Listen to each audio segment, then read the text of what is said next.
Hello, I'm Stan Shelley from Shelley and Son Books. We're getting ready to do another one of our videos about old books.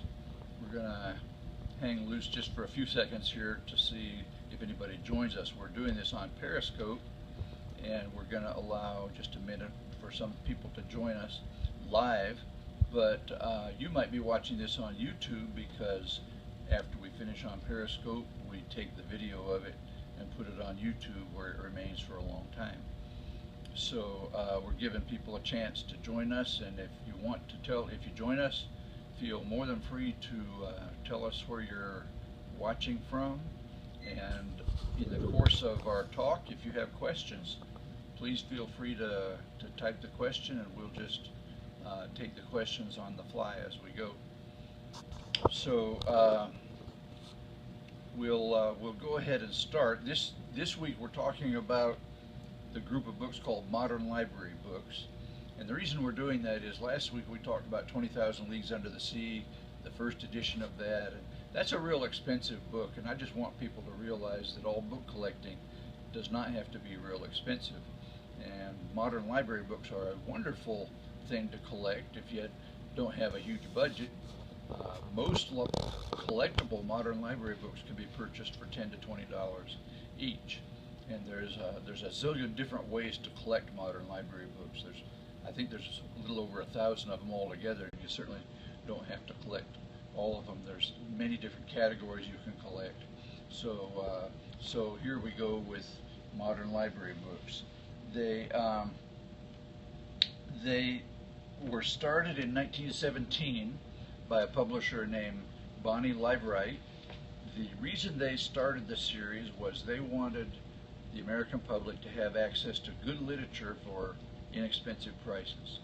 So the books were priced very reasonably, and they did a very good job of selecting their titles. They had great titles and great literature, and they continue on today. I think mostly today they're paperbacks, but they started in 1917, and what conversation I'm going to have today will deal mostly with 1917 up into the 1960s, which is probably the most collectible part of modern library books. There's two references that are just kind of a must if you're going to collect modern library books. The first is a book called The Modern Library Price Guide by Henry Toledano.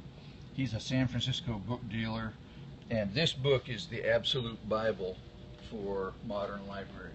He explains a lot of things. He has created numbering systems. He's identified the various different bindings, the various different end sheets, and he has sort of created a classification system for modern libraries, such that if you go onto a used book site and you find a modern library book, a lot of people will do what I do. When they're describing a book, they will say, this is binding Toledano number 4, because he identifies the bindings very clearly. And so that book is a real must. In addition to that, there's a website called modernlib.com, www.modernlib.com, and it is a phenomenal research website. They have all the books categorized in many different ways, and they work hand in hand with Toledano. They use the same numbering system. In fact, if you want to buy the Toledano book, the best way I know to do it is to go to modernlib.com. They don't sell it, but they give you a phone number and a connection how you can buy the Toledano book. One advantage to the website is any research project, once it's done and gone to the publisher, well, within just a short time after that, there are new discoveries and so forth. So on the website, they have some additional finds regarding modern library books that are not in the book. So the website and the book, hand in hand, are just great for reference. One reason you really need that is the books can be kind of confusing. They numbered the books, but when they quit using a number, they put a new book in there. In other words, they didn't just keep numbering sequentially. They reused numbers, and that creates confusion. I'll give you an example. Book number 4, when they first started, was Treasure Island by Stevenson, and they published that from 1917 to 1928. Then they quit publishing Treasure Island. So then number 4 became Gargantua and Pantagruel by Rabelais, and then after a few years it became the best short stories of O. Henry, and then briefly it was the Modern Library Dictionary, and finally it was Shakespeare Comedies number 1. And so there's been 5 different books that carry number 4. Well, you need the Toledano book and the website to help you understand. They number them 4.1, 4.2, and they help you understand which book is which. And then for every single book, they help you understand how to identify first editions and that sort of thing. So the reference stuff is really, really necessary. There's 2 major types of modern library books. The ones that I call the regular ones, which are sort of smallish, that you can see along here. These are relatively small books. And then there's the books they call giants, which is like this one. And even the publisher calls them a giant. And they number them. You can see on the spine, this is G62. So if a modern library book has a G, then it's one of the giants. Some people call it just the giants. In addition to these, they have paperbacks that started in the 1950s. They have a series of illustrated books from the 40s, 26 books in that series. So there's lots of different variations. There's different bindings, too, that were used at different periods of time. The earliest binding was what they called leatherette. It's like this. It looks like leather, but it's not real leather. Then another binding is what they call balloon cloth. It's a real smooth cloth, and it's on kind of a flexible board. It's not quite a hardcover, but it's close. But it's a real smooth cloth.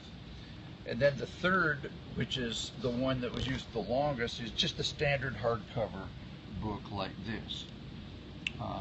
In addition to that, once in a while you will find a modern library book in a buckram binding. Buckram is just a real sturdy, heavy binding. It's usually used for libraries that are going to get heavy use and that sort of thing. But these 3 cover most of the bindings.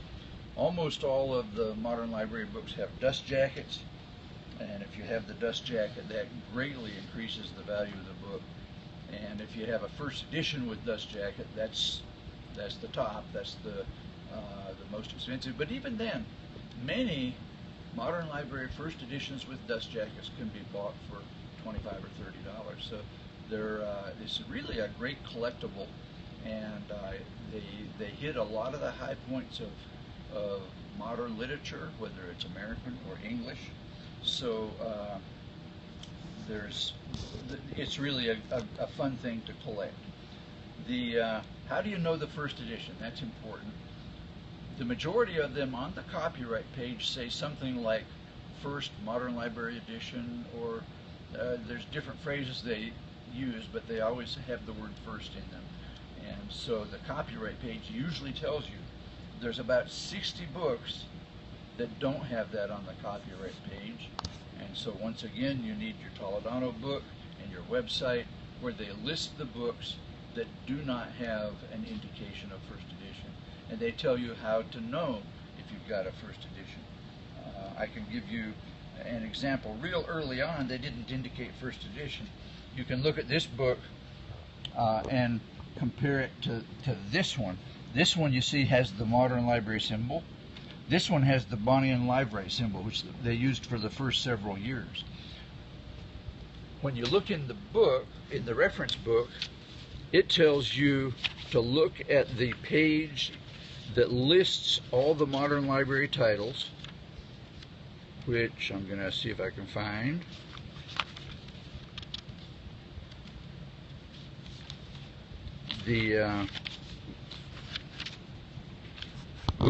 I'm going to use this book because I know it has it.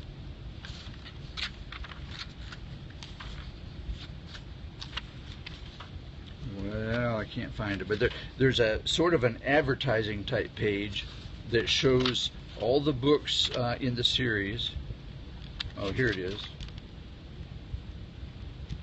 It's in the back here, and the book tells you how many books are in this list if it's a first edition. So you look at the ad, and then you look at your reference book, and if it's the same number there, then you have a first edition. Now, sometimes it's possible to have a first edition book without having a first edition dust jacket. How do you know if the dust jacket is first edition? Almost all of the dust jackets, when you open them up, they say which of these 236 outstanding books, and it tells you how many books are in the series at that time. Then you would look up this title in your reference book, and it tells you that for this book, indeed 236 is the correct number to have on this page, so we know that this dust jacket is a first edition dust jacket. So you can see that the reference materials are really important in determining first edition books and first edition dust jackets.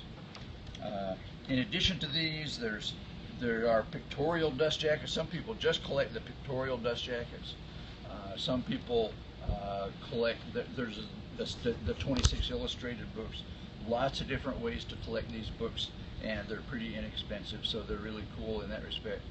The one word of caution, if you're reading the books, some of the books are abridged, and some of us don't like abridged books, so you need to watch out for that. Some of the books in the series are abridged. So that's it for Modern Library Books. If you have any questions, send them in. We're going to hang out here for a minute or so, and I will be out of town next week. We're trying to do one a week on Tuesdays, but we won't next Tuesday. The following Tuesday after that, I think we're going to do the first edition of The Hobbit. That's a very interesting book to look at, and if you're into book collecting at all, that's certainly one that is highly, highly collectible, and we'll look at that. So if you have any questions, shoot them in real quick now, and if you don't, we will see you next time. And so far, no questions, right?